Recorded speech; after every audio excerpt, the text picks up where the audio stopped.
Bienvenue pour cette nouvelle émission de Contrepoint. Nous allons parler cette semaine de la Russie, des conséquences de la guerre d'Ukraine pour la Russie, mais surtout des conséquences humaines, et notamment de la manière dont la population russe perçoit cette guerre.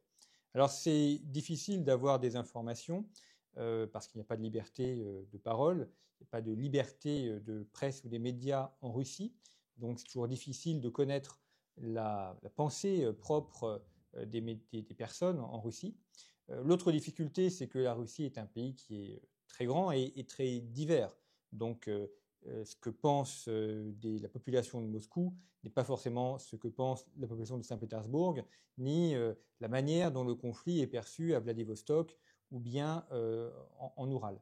Donc, il faut toujours avoir à l'idée, quand on parle de la Russie, qu'on parle d'un pays qui est immense d'un point de vue géographique et extrêmement varié d'un point de vue humain, ce qui fait que, évidemment, le regard porté dans le Caucase, dans la région, dans la zone européenne ou dans la zone sibérienne ou extrême orientale est évidemment différent. Et d'ailleurs, c'est souvent l'erreur que font beaucoup de Français qui se rendent en Russie, c'est-à-dire qu'ils vont à Moscou, ils vont à Saint-Pétersbourg, ils pensent avoir été en Russie. En fait, non, le reste de la Russie est assez varié, est assez différent. L'autre difficulté également, quand on essaye d'analyser la manière dont le conflit est perçu côté russe, c'est de voir aussi ce qu'en peuvent en dire les Russes.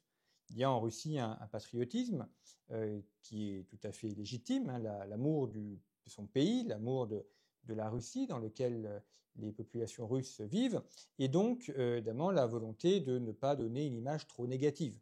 Donc le fait de garder aussi pour soi ses idées ou ce que l'on peut penser réellement.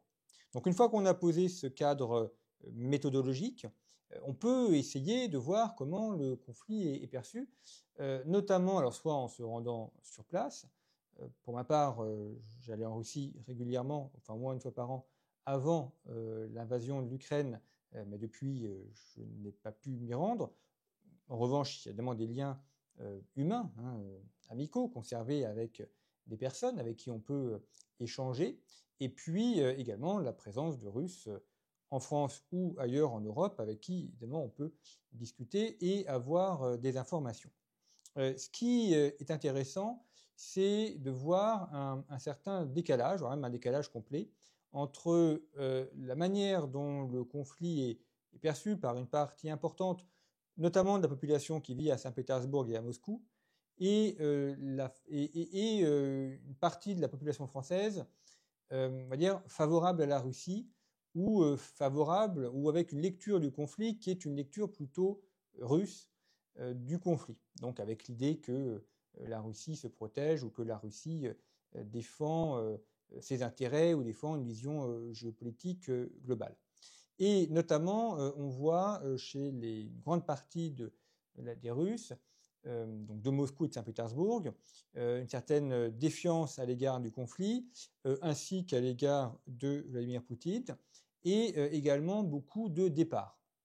Alors c'est difficile d'évaluer le nombre de Russes qui ont quitté la Russie depuis l'invasion de 2022, mais les estimations de différents centres qui ont été faits à la fois en France et dans d'autres pays européens donnent une idée de entre 500 000 et 700 000 Russes qui auraient quitté la Russie. C'est à prendre évidemment avec mesure, c'est une indication, mais ça veut dire que le phénomène n'est pas marginal, qu'il y a effectivement une part importante de la population qui a quitté la Russie.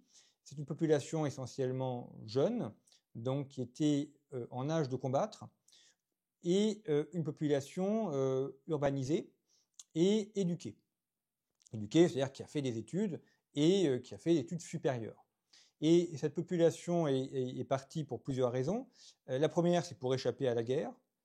La deuxième, c'est parce qu'elle a les moyens de partir, donc elle dispose d'un capital culturel, elle dispose de relais, notamment dans la diaspora russe, et elle sait que si elle quitte la Russie, elle pourra facilement trouver un emploi. Et elle dispose également davantage de perspectives en dehors de la Russie qu'à l'intérieur du pays. Évidemment, mettons, un jeune de 25 ans très bien formé, avec un profil international, il est plus facile de quitter Moscou et de trouver à s'employer en France, aux États-Unis ou ailleurs en Europe, que pour un jeune Russe de 25 ans d'une zone rurale et qui n'a pas de qualification particulière. Donc là, on a un phénomène qu'on retrouve régulièrement, un phénomène diasporique, c'est que ce sont très souvent les classes urbaines et éduquées et aisées d'un point de vue financier, mais également aisées d'un point de vue du capital culturel, et aisées aussi avec une richesse importante qui est celle des réseaux. Donc c'est plutôt cette partie-là de la population qui quitte un pays pour aller ailleurs. On peut avoir évidemment des populations plus pauvres, mais c'est assez rare finalement dans l'histoire que les populations les plus pauvres soient celles qui quittent le pays. Je fais un parallèle, alors situation très différente évidemment, mais quand on regarde de manière un petit peu fine le cas de l'immigration africaine, on voit que les migrants africains qui quittent l'Afrique pour venir en Europe, très souvent ou majoritairement parlant, ce sont les populations les plus urbanisées et les plus éduquées, parce qu'il est plus facile de quitter l'Afrique avec un diplôme et avec des liens en France ou en Europe. Même si je sais bien que dans l'imaginaire collectif, on pense souvent que ce sont les plus pauvres qui quittent un pays. C'est finalement, je ne dis pas que ça n'existe pas, hein, mais c'est finalement assez rare ou ce n'est pas majoritaire. Donc, c'est le cas en Russie. Donc, on a une population urbanisée, insérée dans l'espace mondial qui quitte la Russie, notamment parce qu'elle a des perspectives meilleures en Europe qu'en Russie. Alors, cela amène à plusieurs éléments, c'est-à-dire que ça va être un appauvrissement culturel, économique pour la Russie, un appauvrissement aujourd'hui, mais aussi pour le futur. Et en discutant avec plusieurs personnes qui sont dans ce cas-là, eh bien, c'est intéressant, ce sont des personnes qui ne se connaissent pas forcément entre elles, mais même certaines ne se connaissent pas du tout entre elles, hein, mais on voit qu'en discutant avec elles et en les interrogeant, il y a finalement une idée générale qui revient que la Russie, enfin pour eux, est revenue dans l'ambiance des années 1970-1980, un petit peu l'ambiance Brejnev, avant Gorbatchev et Perestroïka. Alors, ça vaut ce que ça vaut parce que ce sont des populations qui n'ont pas connu cette époque-là. Elles sont nées après, et beaucoup sont même nés après la chute de l'Union soviétique. Mais de ce que leur ont raconté leurs parents ou leurs grands-parents et dans leur imaginaire, c'est ce retour-là. Donc, une chape de plomb, une surveillance politique, propagande, beaucoup de propagande également, et une fermeture du pays. Fermeture intellectuelle, fermeture économique du pays. Donc ça leur fait penser à un retour en arrière de la Russie, à un retour dans les années 1970-1980, de ce que disent les principaux interlocuteurs avec qui j'ai pu échanger. Et là, ce sont des personnes donc, qui ont quitté la Russie pour venir travailler en France ou en Europe. Enfin, donc en Europe, c'est en Allemagne essentiellement, au Royaume-Uni, et pour d'autres après aux États-Unis. Donc ça vous donne un périmètre qui veut dire aussi que là, on a une perte humaine importante et que, mais une fois que la guerre sera terminée, évidemment, il faut espérer qu'elle se termine le plus tôt possible, mais une fois que la guerre sera terminée, quelle que soit l'issue de la guerre, quels que soient les accords, quel que soit ce qui aura été négocié, la Russie aura perdu ça.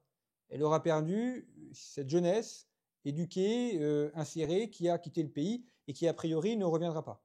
Ou du moins ne reviendra pas tout de suite. Peut-être qu'elle reviendra dans quelques années si la situation change, mais c'est quand même peu probable.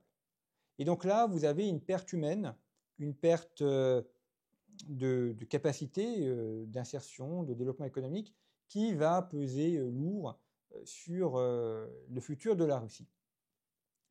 L'autre élément, et là ça revient aussi avec différents interlocuteurs, que ceux-ci soient en Europe ou qu'ils soient restés, qu'ils habitent toujours à Saint-Pétersbourg et à Moscou, c'est l'accroissement de la propagande médiatique, politique, en faveur de la guerre d'Ukraine et en faveur des discours officiels de Vladimir Poutine ou de l'État.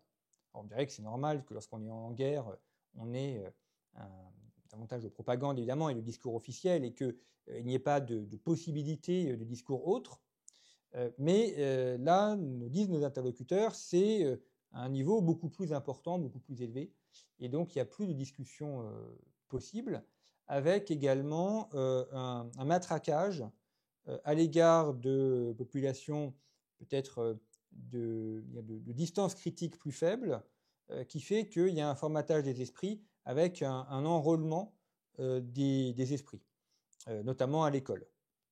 Je vous renvoie d'ailleurs à un reportage que j'ai trouvé excellent, fait par Jérôme Queneau, qui est journaliste pour TF1 LCI, qui est un très grand connaisseur de la Russie, qui est d'ailleurs correspondant à Moscou, qui a fait un excellent reportage où il a été de la frontière ukrainienne, donc là où il y a les conflits, jusque dans des villes de l'Oural, pour étudier justement cette Russie différente de Moscou, dans les villes ou villages, où il interroge la population. C'est un reportage qui dure à peu près 1 heure et qui est très bien fait pour comprendre la situation sociale et l'appréhension de la population aujourd'hui.